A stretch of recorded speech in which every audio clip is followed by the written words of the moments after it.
Five, four, three, two, one. Good morning, guys. It is, what is today? Monday night for us, Tuesday morning for you guys. We didn't get a video out to you yesterday morning. Apologize about that. It has been really busy, the whole week building up to the barbecue. We were pretty much in Modesto, I think almost every day. I think there's one day we weren't. And even like Sharon just did this amazing little setup for photos with haystacks and all this stuff. And Louie and Joe did these characters, and there was a lot. There was a lot to getting things ready. And then finally Sunday came and we had that barbecue, the church barbecue. The different ministries had different games for the kids, and just involved a lot of setting up, a lot of planning, and then to tear the whole thing down with the help of everybody. And a lot of people stayed and helped, but man, it really, really wore us out. So by the time we got back yesterday after service, there was no way we were going to be able to do a devotional, and today it was just completely doing nothing. We didn't even leave. Usually we always leave to do something or other, or this errand or that errand. Didn't even leave the house today, and almost didn't do a devotional again. It's a little late. I think it's about midnight or a couple minutes to midnight. Sharon's laying down, and I said, I'm going to do a short video just to say hello. So I know a lot of you guys worry, and Sunday service, that was completely unexpected. If you were able to watch Sunday service, I kind of figured, I knew they were going to do something, because I knew the whole barbecue, the church barbecue, was kind of around pastor appreciation, and I kind of know the congregation, God bless them. They like to acknowledge, and I didn't know that I wasn't going to preach. So that was completely unexpected. But the whole setup and tearing down and everything, it takes a lot. It takes a toll, and a lot of times when we're going to do an event, or something's going to happen, you're kind of on the adrenaline of that event happening. And then when it finally happens, it's like the tiredness, everything hits all at once, so, I didn't even set up the big lights. I didn't even want to sit on that with the cross wall. I was just sitting here actually, and I was reading something, and I was like, oh, I better get these lights on. And I have these smaller lights.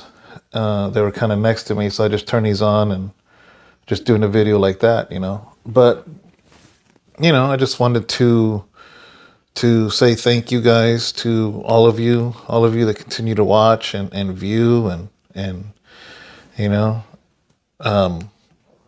share your Sundays with us, share your mornings with us, watching the devotionals, and I didn't have a verse, honestly. I just was going to say hello to you guys, but I was thinking of have I ever shared, is there anything I've never shared since we're here and we're just hanging out?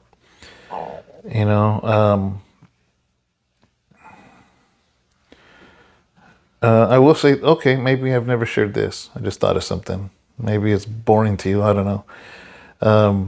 I remember I gave my life to the Lord incarcerated in Sacramento County Jail. Spent 15 months there. Went to Santa Rita. Spent another year there. That's when I was in solitary. And then went to Terminal Island. And in Terminal Island, I belonged to a group, or a Christian group. We would go out and we would take turns preaching every night. And that's where I learned to preach, on the yard, in the prison yard in Terminal Island. And there was this good brother, man, I was really close to. His name was Mauro, or his name is Mauro. He's living in, I think, Tijuana right now. I'm not sure exactly where he's at. I sort of lost touch with him, hoping that he connects with me and finds me because I have no idea how to find him.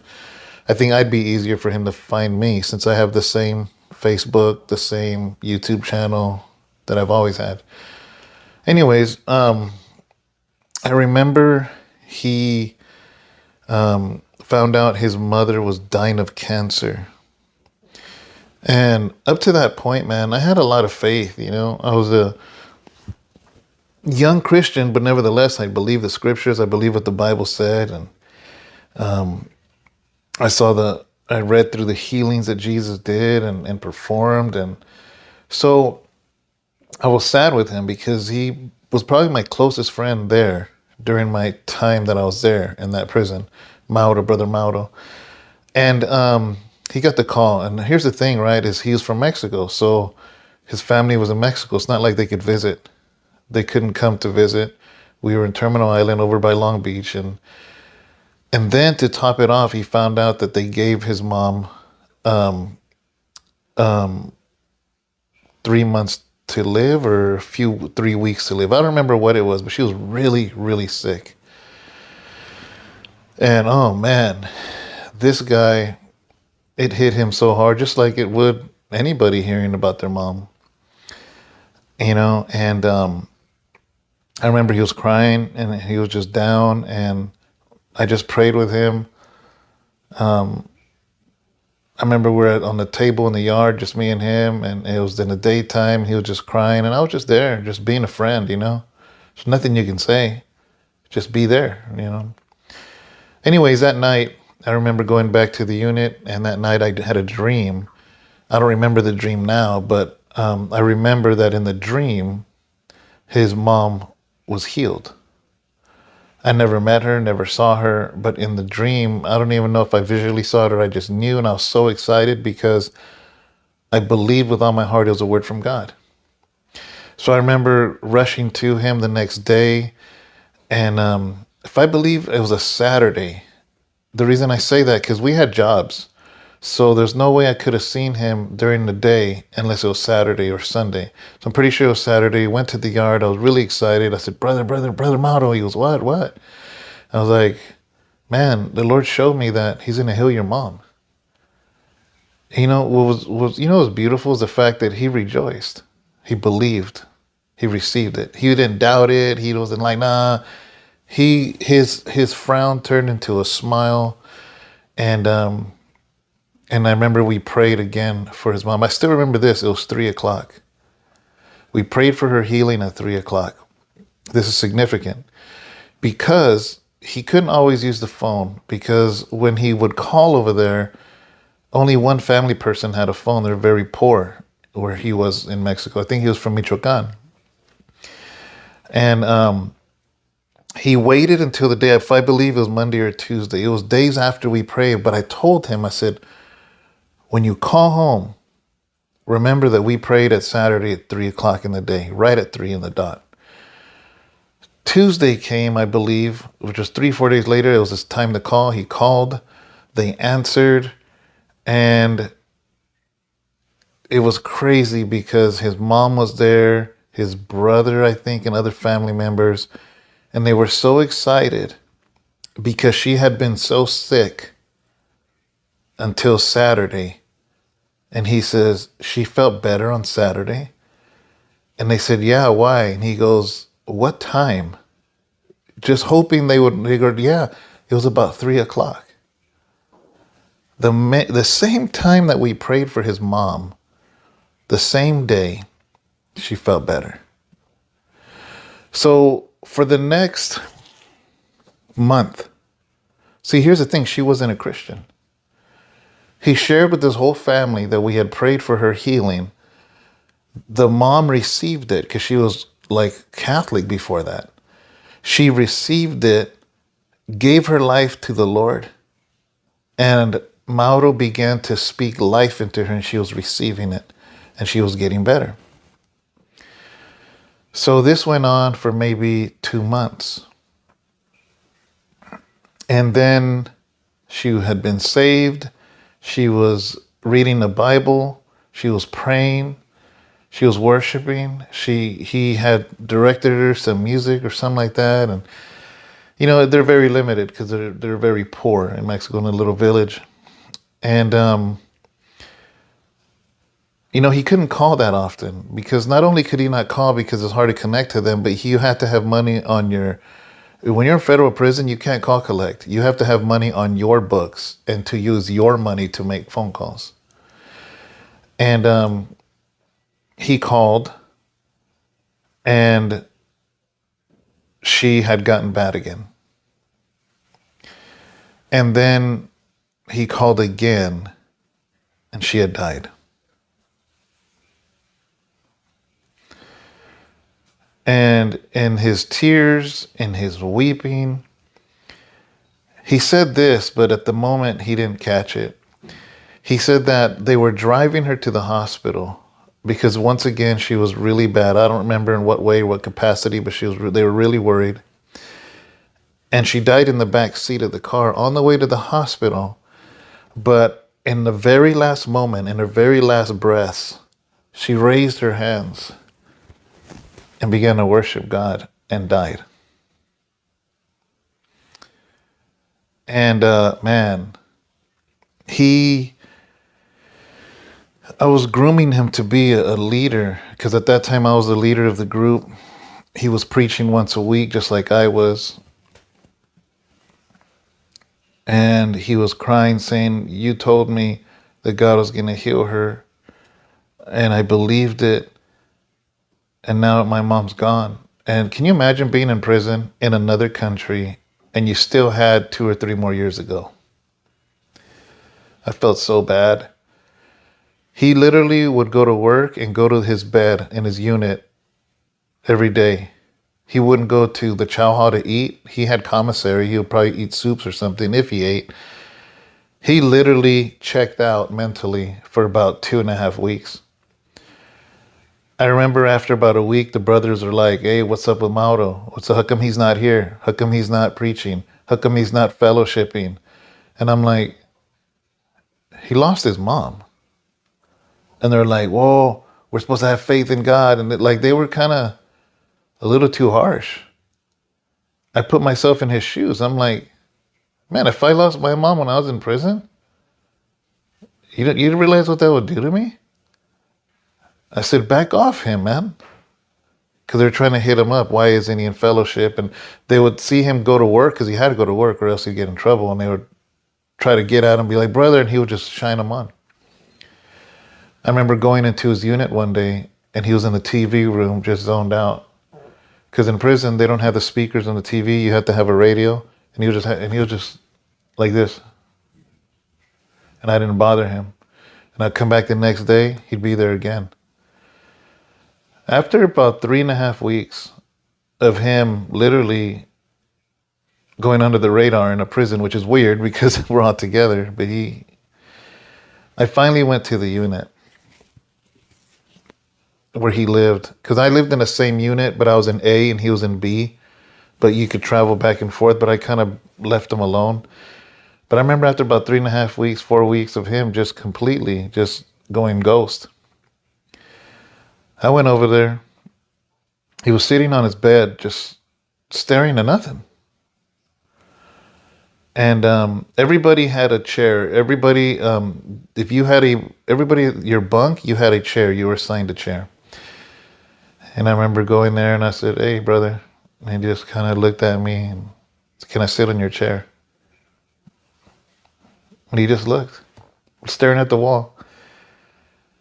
And I sat there for like half hour and stared at the wall with him.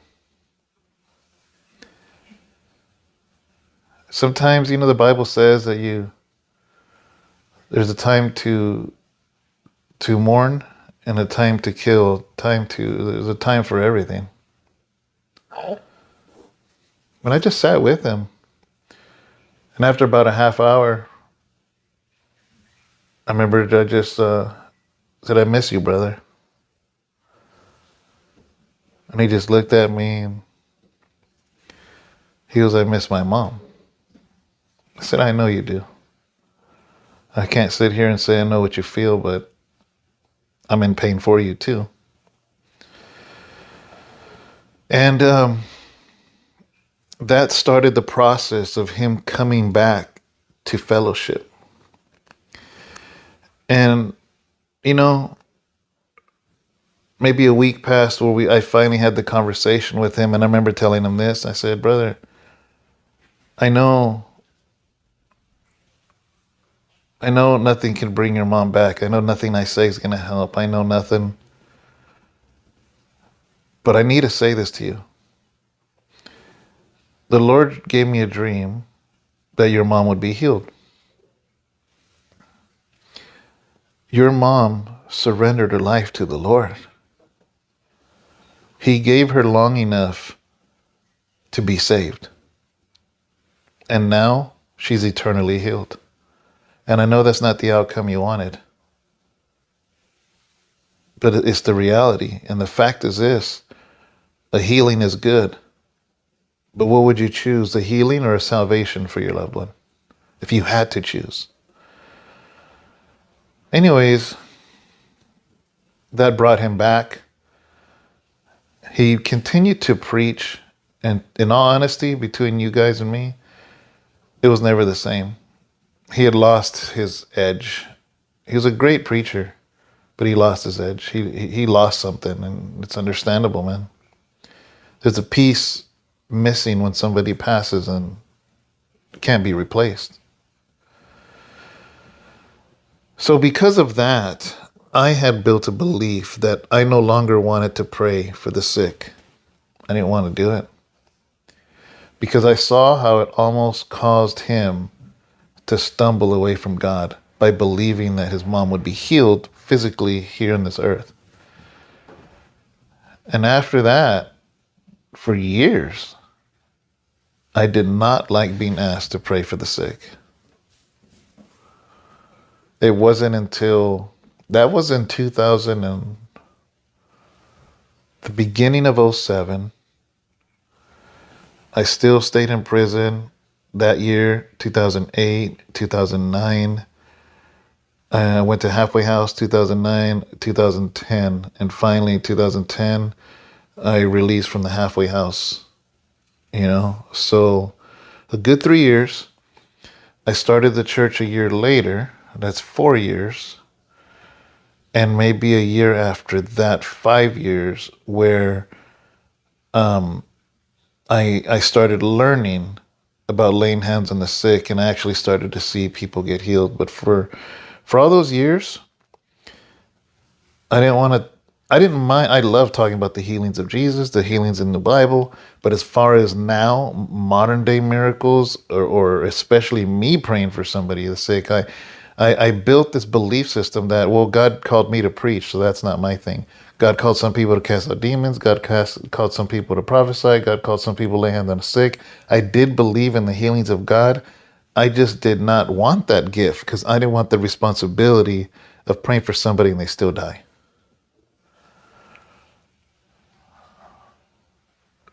So sometimes I think because of past trauma or past situations, we build a belief. It could be tongues.